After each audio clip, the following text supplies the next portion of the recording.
जो हमने internal audit करवाया तकरीबन 100 करोड़ से ज़्यादा का घोटाला है। 100 करोड़ है, 100 संभावित है, 110 हो सकता है, 120 हो सकता है, उसको कहा। जिसको जयराम जी ठाकुर जी ने कहा कि आपने 1100 करोड़ रुपए की बात की थी, उसमें घोटाले की बात नहीं है वो कि अभी आपके सामने अध्यक्ष महोदय ने उसको क्लैरिफाई कर दिया। दूसरी बात है, वो कह रहे थे कि हिमकेयर योजना को बंद किया जाएगा। हमने कहा हिमकेयर योजना को बंद करने का अभी तो कोई हमने सोचा नहीं है, लेकिन भविष्य में ये सोचा जा सकता है कि आने वाले समय में प्रदेश के 75 लाख लोगों को किस प्रकार से इलाज उपलब्ध करवाया जा सके, ताकि जो 110 करोड़ का जो घोटाला है वो ऐसे घोटालों से हमें बचाव मिले। इस दृष्टिकोण से मैंने ये बात कही है। कुछ अलार्मिंग फैक्ट्स आपके सामने मैंने विधानसभा में रखा।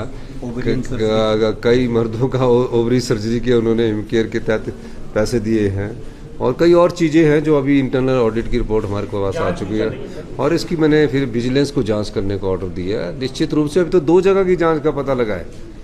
2 जगह की जांच में, एक टांडा में और एक आईजीएमसी में 110 करोड़ के घोटाले का पता लगा है। जो प्राइवेट हॉस्पिटलों को दिया है अभी उसके बारे में तो हमने अभी जांच नहीं की। दूसरी एजेंसियां उसके बारे में हमने जांच नहीं की।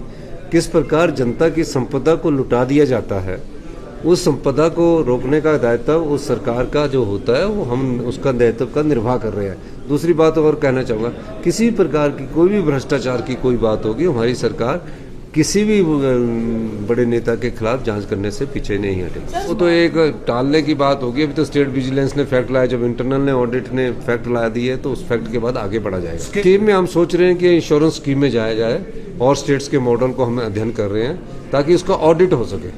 हिमकेयर का अभी तक ऑडिट नहीं हो पाया, और आरकेएस का भी ऑडिट नहीं होता, तो उस चीज़ को देखा जा रहा है। और कई ऐसे है जो एक्सपायरी लेंस थे, जनवरी में एक्सपायर हो गए, मार्च में डाल दिए गए, तो ऐसी चीज़ों को हम ध्यान पर रखकर आगे बढ़ रहे हैं।